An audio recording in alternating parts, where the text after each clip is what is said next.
किती मोठेपण आहे हो, काय जीवन जगतात. लहानपण देगा देवा, लहानपण देगा देवा, लहानपण देगा देवा. म्हणा लहानपण देगा देवा, लहानपण देगा देवा. मुंगी साखरे सारवा, मुंगी साखरे सारवा, लहानपण देगा देवा, लहानपण देगा देवा. ऐरावत रत्न थोर त्यासी अंकुशाचा मार. ऐका काय सुंदर आहे. आता ते म्हटलं आपण नाही कीर्तन तर संगीत प्रवचन गीत आज होते ते पण नको नुसतं प्रवचन केलं. आता हे कीर्तन झालं, संगीत प्रवचन झालं आणि प्रवचन झालं म्हणजे डबल चार्जेस पडला. नाही मला मजेचा भाग सोडा. आता मी आमचे मामा डॉक्टर देखील वेळेत वेळ काढून आले. भाषेचा कौतुक पाय खूप आनंद आहे. आणि त्या महात्म्याला कधीतरी जाऊन भेटावं. काय महात्मे जीवन जगतात. एकच धोतर एकच कपडा 6-6 महिने वापरतात. काय जीवन जगतात. अहो लोकांनी किती त्रास दिला साधू संतांना. आज आल्यानंतर आमची काय व्यवस्था होते. साधू महात्म्याला त्यावेळेस चटणी भाकर देखील खायला मिळाली नाही हो. ज्यावेळेस माझी माऊली आळंदीला मधुकरी मागायला गेल्यानंतर माऊलीच्या झोळीत शेण टाकलं हो. काय व्यथा झाली अशी. काय प्रसंग आहे. प्रसंग डोळ्यासमोर आणा. ज्यावेळेस माऊली मधुकरी मागायला गेले त्यावेळेस माऊलीच्या झोळीत शेण टाकलं. हे दुर्दैव. काय जीवन जगले महाराज. अशी अवस्था साधू संतांची होऊन गेली. ते जीवन असे जगले चटणी भाकर देखील खायला भेटले नाही. आज लोक आम्हाला पुरणपोळ्या खाऊ घालतात. लोक गेल्यानंतर बदाम काजू ठेवतात. एवढं व्यवस्था करतात, बोलवतात. हे त्यांचे केलेले उपकार आहेत वारकऱ्याहून. काय जीवन जगतात महाराज. ज्यावेळेस माऊली लहान होते आळंदीला, ज्यावेळेस लहान असताना इंद्रायणीला स्नान करण्याकरता गेले महाराज. इंद्रायणीला स्नान करण्याकरता गेले आणि त्यावेळेस मोरेश्वर काका तिकडून आले. मोरेश्वर काकाने सांगितलं ही काय पापाची नदी आहे, तुम्ही आंघोळ करतात. शेजारी अशी बामणाची मुलं 4-5 खेळत होते.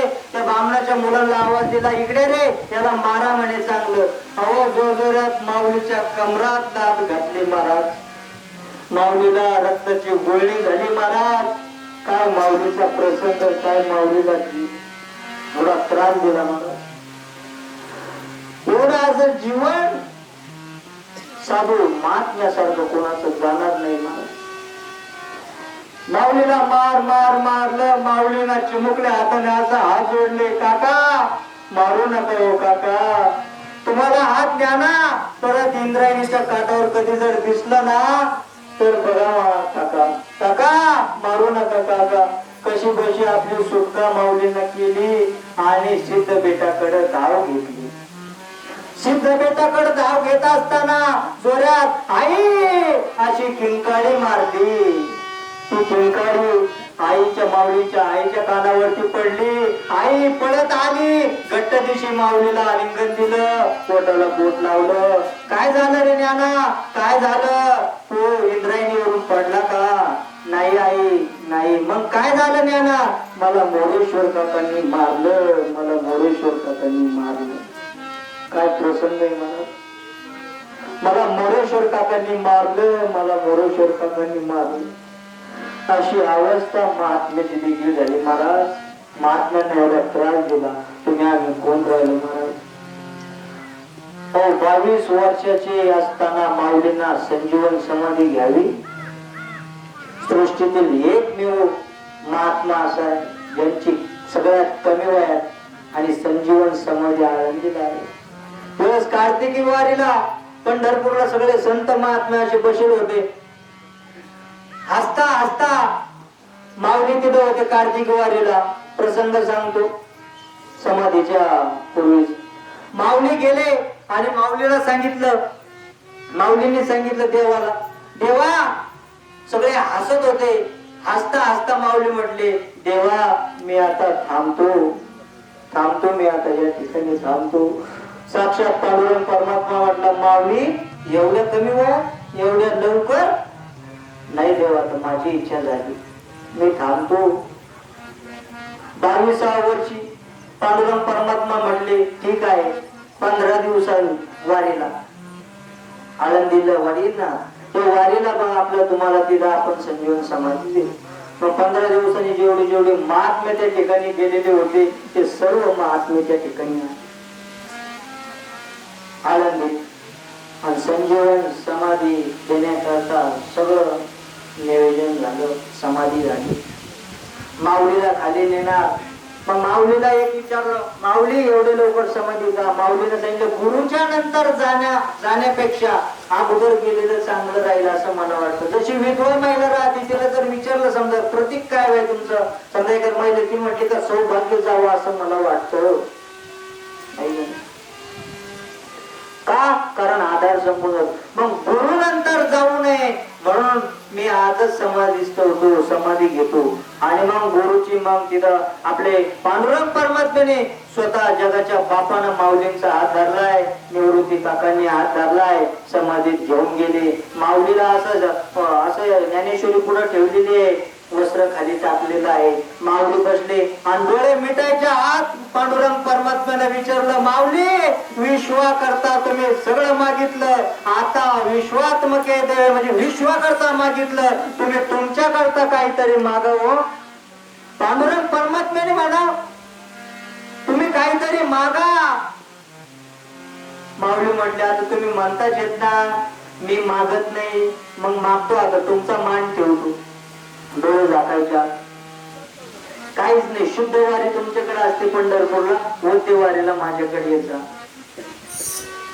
725 वर्ष झाले जो स्वतः पांडुरंग परमात्मा आळंदीला माऊली करता जातात. महाराज 725 वर्षापासून परंपरा चालू आहे. मग माऊलीला समाज त्या ठिकाणी माऊलीने डोळे लावले आणि वरती आल्यानंतर पांडुरंग परमात्मा निवृत्ती काका वरती आले. सगळ्यात वैराग्यवान मूर्ती निवृत्ती काका होते महाराज. निवृत्तीनाथ महाराजांनी सगळ्यात वैराग्य मूर्ती, सगळं त्याग केलेलं. वरती आल्यानंतर गडबड लोळायला लागले, महाराज. निवृत्तीनाथ महाराज नामदेव महाराजांकडे देव गेले, तुम्ही रडू नका.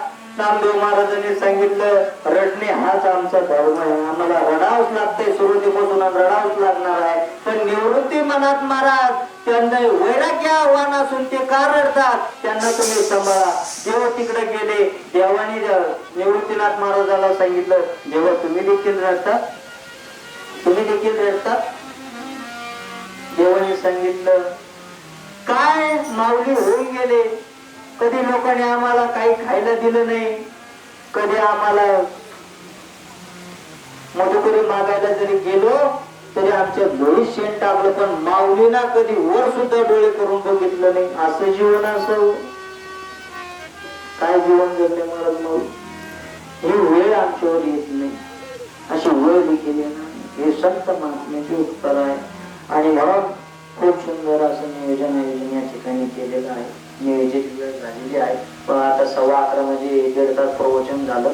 पण आता पुढचा प्रसंग, याचा प्रसंग पाहू नये अजून एक अर्धा तास बोलणार होतो.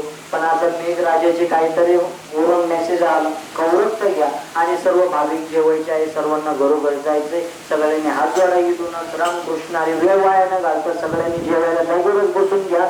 सगळ्यांना विनंती करतो, गळ्यात पवित्र अशी तुळशीची माळ घाला, गोमातेची सेवा करा. एवढं बोलतो आणि या ठिकाणी थांबतो. विठ्ठल विठ्ठल विठ्ठल कुंडली विठ्ठल.